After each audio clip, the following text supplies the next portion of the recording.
Queridos amigos, queridas amigas, telespectadores da FEB TV, estamos de volta com mais um programa da série O Estudo do Evangelho à Luz do Espiritismo.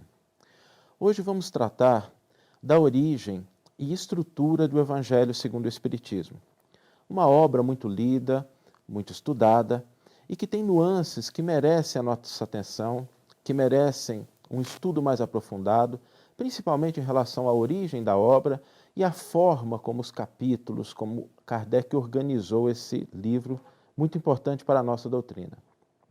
Quando nós vamos analisar uma obra da codificação, é interessante registrar que Allan Kardec fez uma série de publicações, e em muitas dessas publicações ele deixa a história da obra, fatos que aconteceram durante a sua elaboração, durante as primeiras edições. E nós gostaríamos hoje, já que estamos falando do Evangelho segundo o Espiritismo, de lembrar de uma mensagem que está publicada no livro Obras Póstumas. Aliás, uma importante obra, porque nesta obra publicada após a morte, após a desencarnação de Allan Kardec, ali nós encontramos muitas mensagens sobre o trabalho do codificador, sobre as suas dificuldades, sobre fatos que aconteceram durante a codificação da doutrina espírita. No dia 9 de agosto de 1863, Allan Kardec envia à Sociedade Parisiense de Estudos Espíritas uma pergunta muito simples, uma pergunta sem dar muito esclarecimento sobre as suas intenções. Ele pergunta simplesmente: que pensais da nova obra em que trabalho neste momento? E recebe um esclarecimento importante para as nossas reflexões do estudo de hoje. Sem indicar qual era essa obra, os espíritos lhe dizem: este livro de doutrina terá considerável influência, pois que explana questões capitais, e não só o mundo religioso encontrará nele as máximas que lhe são necessárias, como também a vida prática das nações aurirá dele instruções excelentes. Fizeste bem, enfrentando as questões de alta moral prática do ponto de vista dos interesses gerais, dos interesses sociais e dos interesses religiosos. A dúvida tem que ser destruída. A terra e suas populações civilizadas estão prontas. Já de há muitos teus amigos de além-túmulo as arrotearam. Lança, pois, a semente que te confiamos, porque é tempo de que a terra gravite na ordem irradiante das esferas e que saia, afinal, da penumbra e dos nevoeiros intelectuais. Na edição que utilizamos, essa mensagem está na página 339 do livro Obras Póstumas, mas o telespectador poderá encontrar logo no final, é uma das últimas mensagens que consta desse livro. A questão que aqui fica é qual é o projeto em que Allan Kardec trabalhava e que mereceu essa atenção dos espíritos. O projeto era exatamente o Evangelho segundo o Espiritismo. Essa obra que seria publicada no ano seguinte, 1864. Mas a história do Evangelho segundo o Espiritismo começa muito antes. Logo quando Kardec publica o Livro dos Espíritos, quando ele começa a tratar das questões das leis naturais, ele elabora uma pergunta que hoje figura no Livro dos Espíritos como o item 614. Nesse item, Allan Kardec indaga: que se deve entender por lei natural? A época de Kardec estava em voga o questionamento sobre o justnaturalismo, sobre se há uma lei natural que impera em todos os lugares do cosmos, em todas as nações. E Kardec indaga exatamente isso. Há uma lei natural? E os espíritos dão uma resposta importante. Eles nos dizem: a lei natural é a lei de Deus. É a única verdadeira para a felicidade do homem. Indica-lhe o que deve fazer ou deixar de fazer. E ele só é infeliz quando dela se afasta. Essa resposta nos chama a atenção porque ela nos interessa. Há uma lei divina, escrita pelo Criador, para que as suas criaturas, nós, os seus filhos, sejamos felizes. A proximidade ou o afastamento dessa lei é o que vai determinar o nosso grau de maior ou menor felicidade. Allan Kardec sabia que quando se trata de leis divinas, Assim como se trata das leis da astronomia, da física, da química, seria importante que tivéssemos um livro, alguma coisa que nos auxiliasse a compreender melhor essas leis divinas. Não é assim que fazemos? Quando nós vamos estudar a química, a física, a biologia, se a gente tem um livro didático, facilita bastante o nosso entendimento. E Kardec vai indagar os espíritos se existe um livro que possa registrar essas leis, que as tenha registrado, e que nós podemos consultá-los. Na questão 621, ele pergunta: onde está escrita a lei de Deus? E os espíritos respondem: na consciência. O telespectador deve estar pensando que agora surgiu um problema. Porque se a lei divina está escrita em nossas consciências, o que impede uma pessoa de apreender essa lei? E se nós, como seres humanos, apresentamos tanta diversidade no nosso comportamento, na nossa postura, qual a diferença dessa lei que está escrita na nossa consciência de um indivíduo para o outro? Allan Kardec teve a mesma dúvida do telespectador e indagou: visto que o homem traz em sua consciência a lei de Deus, que necessidade havia de lhe ser revelada? E os espíritos respondem: ele a esquecera e desprezara. Quis Deus que lhe fosse lembrada. Esse é o propósito. A lei de Deus está na nossa consciência, mas nem sempre nós prestamos atenção. Muitas vezes nós esquecemos de escutar a nossa consciência, de fazer aquela viagem interior, ouvindo a voz que vem do Criador e que fala dentro de cada criatura. As vozes do mundo, às vezes, ocupam muito mais espaço na nossa vida do que aquilo que procede do alto. Allan Kardec estava já com um caminho bastante produtivo, porque havia uma lei, havia um livro. Mas quando nós vamos estudar essas leis, entendendo que muitos de nós as esquecemos ou desprezamos, Allan Kardec procura qual o tipo mais perfeito que Deus tem oferecido ao homem para lhe servir de guia e modelo. O que Kardec quer com essa pergunta é identificar qual o melhor professor, mas não só um professor que entenda da matéria, alguém que a tenha vivido, que a tenha exemplificado. Não basta ser um guia, era preciso também, pelas intenções de Kardec, que ele fosse também um modelo. E os espíritos respondem: Jesus. Jesus é o guia, o professor mais sábio, aquele que aponta o caminho, mas é também o modelo de vivência das leis divinas. Nós estamos numa situação muito confortável. Temos a lei de Deus, temos um livro na nossa consciência e temos um excelente professor. Mas existem aí dois problemas dos quais nós vamos tratar no próximo bloco, que convidamos o telespectador a assistir daqui a pouco.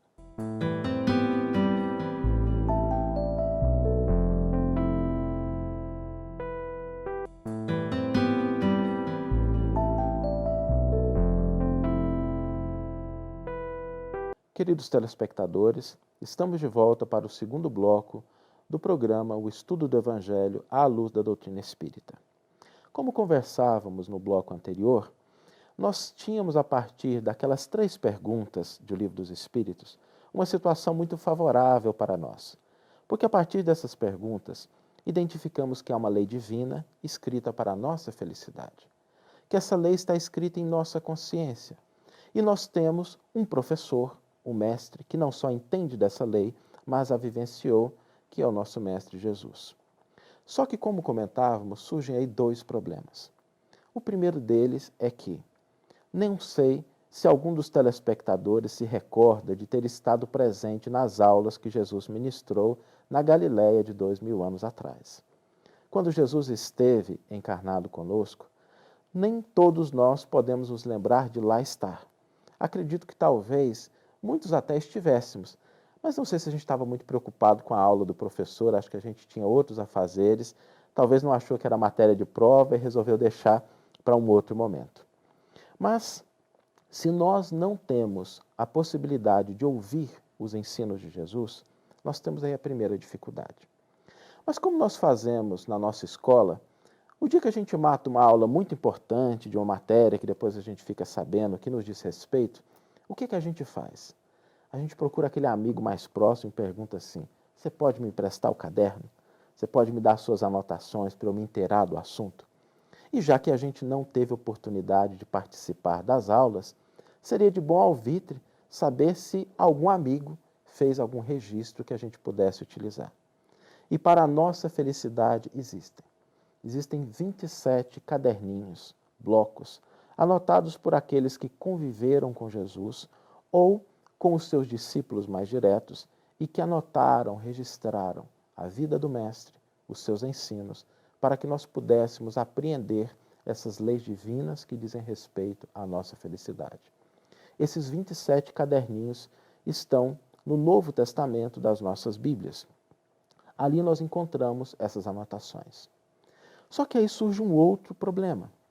Porque se tudo o que nós sabemos acerca do ensino e da vida de Jesus consta das nossas Bíblias, do Novo Testamento de maneira geral e do Velho Testamento em alguns pontos particulares, qual a utilidade da doutrina espírita? É uma pergunta corajosa. O telespectador pode ter feito essa pergunta e Kardec também pensou nela. Porque na questão 627, Allan Kardec indaga exatamente isso. Uma vez que Jesus ensinou as verdadeiras leis de Deus, qual a utilidade do ensino que os Espíritos dão? Terão que nos ensinar mais alguma coisa? E os Espíritos esclarecem que Jesus empregava a miúde na sua linguagem alegorias e parábolas, porque falava de conformidade com os tempos e os lugares. Faz-se mister agora que a verdade se torne inteligível para todo mundo. Muito necessário é que aquelas leis que dizem respeito à nossa felicidade, sejam explicadas e desenvolvidas. Tão poucos são os que as compreendem, e muito menos ainda aqueles que conseguem praticá-las. Essa resposta dos Espíritos marca o vínculo da doutrina espírita com o Evangelho de Jesus. O Evangelho, segundo o Espiritismo, nasce dessa resposta. É a partir daí que Kardec percebe que será necessário voltar aos textos do Novo Testamento e entendê-los, compreendê-los, explicá-los à luz da doutrina espírita. A doutrina espírita que tem um papel muito importante, porque logo na introdução do Evangelho segundo o Espiritismo, o codificador irá nos dizer: muitos pontos dos evangelhos, da Bíblia e dos autores sacros em geral, só são ininteligíveis, parecendo alguns até irracionais, por falta da chave que faculte se lhes apreenda o verdadeiro sentido. Essa chave está completa no Espiritismo, como já puderam reconhecer os que os têm estudado seriamente e como todos mais tarde ainda melhor o reconhecerão. A doutrina espírita é a chave para que nós possamos entender em sua completude o ensino e a vivência de Jesus. Mas não basta ter a chave, achar a chave muito bonita, andar com ela no bolso, olhar para ela, passar no cabelo. O importante é que nós utilizemos essa chave. E é isso que Allan Kardec faz quando ele elabora o Evangelho segundo o Espiritismo. Os 28 capítulos do Evangelho segundo o Espiritismo possuem uma estrutura para responder a essa questão de como entender o ensino de Jesus, entender a sua vida, à luz da doutrina espírita, para que nós possamos resgatar as leis divinas expressas pelo Mestre quando esteve conosco. Esses 28 capítulos possuem uma estrutura. Não estão elaborados de maneira aleatória. Allan Kardec irá colocar cada capítulo sucedendo o outro, de maneira que, didaticamente, nós possamos ir apreendendo as lições do Mestre. E é isso que nós vamos fazer agora, tentando buscar uma forma de compreender a estrutura do Evangelho segundo o Espiritismo, que Allan Kardec, na qualidade de professor, na qualidade de um homem de ciências, dedicou muito tempo, muito zelo, a fim de que essa estrutura pudesse, de fato, representar um programa de ensino, um programa de relembrar as leis divinas escritas em nossa consciência. E Allan Kardec irá dizer: em vez, porém, de nos atermos a uma ordem cronológica, impossível e sem vantagem real para o caso, grupamos e classificamos as máximas metodicamente, segundo as respectivas naturezas, de modo que decorram umas das outras tanto quanto possível. Chamamos a atenção aqui Para o que Kardec diz, classificamos as máximas metodicamente. Quando Kardec diz que as classificou metodicamente, nós precisamos prestar atenção. Porque Allan Kardec era um homem muito criterioso, chamado por alguns de o bom senso encarnado. E ele também nos informa na introdução do Evangelho que o estruturou de maneira que as máximas pudessem decorrer umas das outras tanto quanto possível. Então há uma ordem, há uma sequência. Nós temos, às vezes, o hábito de abrir o Evangelho segundo o Espiritismo ao acaso. Isso é muito positivo para as nossas reflexões, porque, às vezes, a espiritualidade nos traz uma mensagem que precisamos naquele momento. Mas quando nós vamos nos propor a estudar o Evangelho, é importante entender que Allan Kardec o organizou de uma maneira sequenciada tanto quanto possível, para que nós pudéssemos, a partir de um capítulo, lançar as bases para o capítulo seguinte. E essa estrutura, essa sequência, nós vamos analisar no próximo bloco, para o qual convidamos o telespectador a ficar conosco.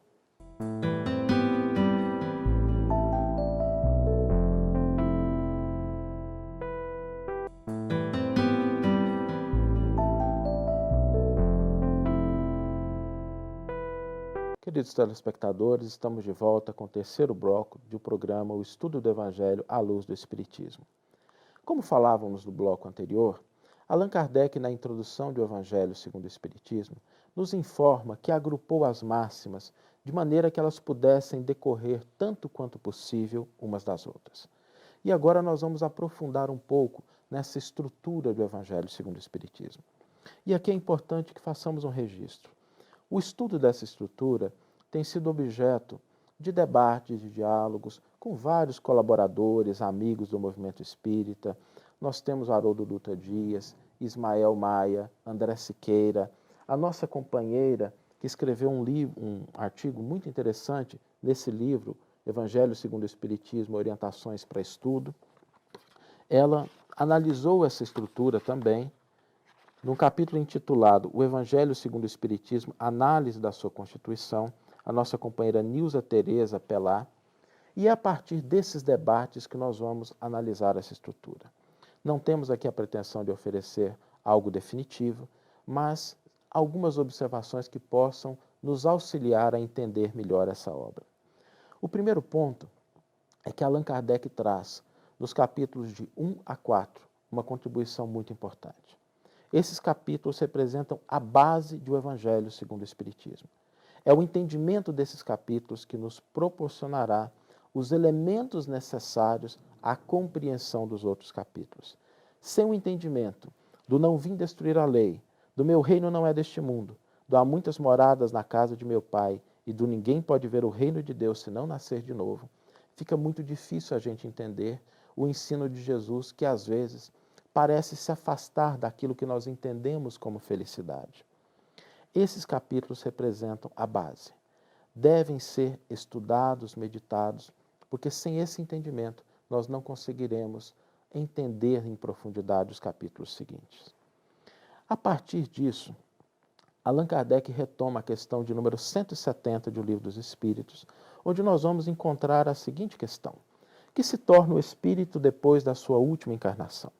E os espíritos dizem: espírito bem-aventurado, puro espírito.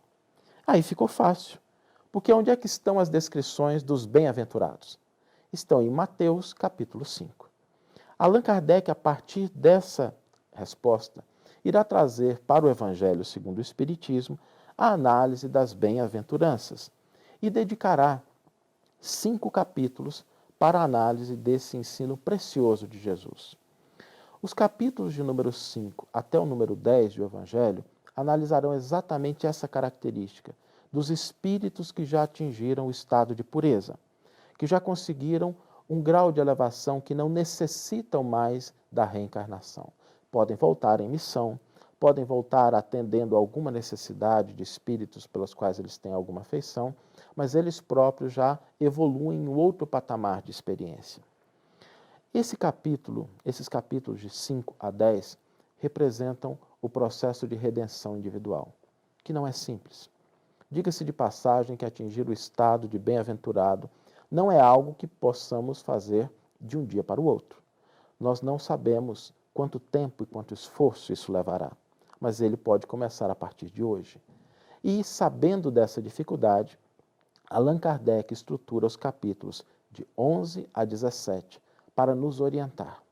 Nós temos aí uma sequência daqueles exercícios diários que precisamos fazer para atingir o estado de bem-aventurado. Allan Kardec irá colocar no capítulo 11, amar ao próximo como a si mesmo, porque é mais fácil a gente começar amando o próximo. E depois, no capítulo 12, o amor aos inimigos. Lembremos que Kardec disse que organizou as máximas metodicamente. No capítulo 11, amar ao próximo. No capítulo 12, amar aos inimigos, porque já é algo um pouco mais difícil, é um curso mais avançado. E a partir daí ele vai nos dando dicas de cada um dos capítulos até o capítulo 17, onde ele encerra os sede perfeitos. Nós temos aí, nesses capítulos de 5 a 17, uma base importante para a nossa redenção individual. Mas retomando aquela mensagem que Allan Kardec recebeu no ano de 1883, ali os espíritos dizem que o Evangelho segundo o Espiritismo também teria um papel na vida prática das nações. Não é somente um livro para o indivíduo, mas os ensinos ali contidos também trazem a base para a transformação da nossa sociedade, do mundo em que vivemos, em um lugar melhor para todos. É desse aspecto coletivo que Allan Kardec irá tratar dos capítulos 18 até o capítulo 26. Cada capítulo irá tratar de uma temática que diz respeito à nossa vida coletiva, porque ninguém vive só, todos nós interagimos, somos influenciados e influenciamos aqueles que estão à nossa volta. No primeiro capítulo dessa parte que trata da redenção coletiva, que é o capítulo de número 18, Allan Kardec irá trazer o ensino muitos os chamados, poucos os escolhidos, para mostrar que na coletividade algumas pessoas têm um papel importante, porque o convite é feito a todos, mas nem todos têm condições de atendê-lo. Alguns preferem outras coisas que não atender à tarefa de renovação íntima e de construção de um mundo melhor. Depois desse processo de redenção coletiva, Allan Kardec encerra o Evangelho segundo o Espiritismo com 2 capítulos muito importantes, Pedi e obtereis, e uma coletânea de preces espíritas. Prece para toda situação. Quando nós estamos doentes, quando o outro está doente, por um obsidiado, por uma criança que acaba de nascer, por alguém que acabou de desencarnar, por alguém que está em vias de desencarnação. Por que é que Allan Kardec encerra com essas preces? Porque a prece é o momento em que nós podemos nos unir ao Criador. E a palavra religião e o Espiritismo, no seu aspecto religioso, atende esse propósito, de unir a criatura com o Criador. Quando nós entendemos as leis naturais que estão na base, o caminho que nós individualmente devemos trilhar e a nossa responsabilidade na coletividade, nós começamos a nos unir ao Criador. Essa estrutura do Evangelho segundo o Espiritismo nos lembra o ensino de Jesus. A base como a verdade. A redenção individual como um caminho que cada um de nós tem que seguir individualmente. E a redenção coletiva como a vida. É por isso que Jesus disse: eu sou o caminho, a verdade e a vida. É baseado nessa fala do Cristo que Allan Kardec elabora a estrutura do Evangelho segundo o Espiritismo. E que, para encerrar, lembremos aquela frase de Jesus no capítulo 14, versículos 15 a 16 do Evangelho de João. Se me amais, guardai os meus mandamentos, e eu rogarei ao Pai, e ele vos enviará outro Consolador, para que fique convosco para sempre. Esperamos que o telespectador que ficou conosco essa meia hora tenha aproveitado, que esses ensinos, que essas reflexões, que essas informações possam ser úteis, e convidamos a estar conosco em mais um outro capítulo do estudo do Evangelho à luz da doutrina espírita. Muito obrigado.